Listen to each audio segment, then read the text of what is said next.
nó giờ cái cứ cái đấy cái có ó thế nào có tôi sai cơ ra cũng có gì đó ăn đầy một rồi tụi nó mà người chơi chỉ có ba也 OK 哈，弄得太喜欢什么？cái này有一个cái sai以后的先戳cái nào先折，少点掉就cái luôn rồi chỉ chỉ nữa cái nào là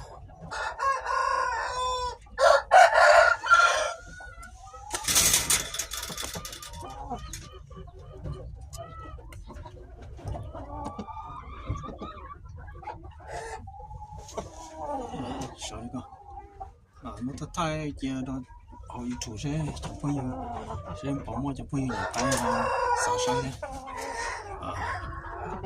nó muốn xỉ lấy bó tà thì mới xỉ rồi á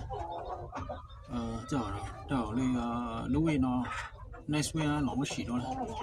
sẽ họ đọc lại lịch thổ mỏ nó ít tuổi với bao nhiêu nhá nhiều cơ phải không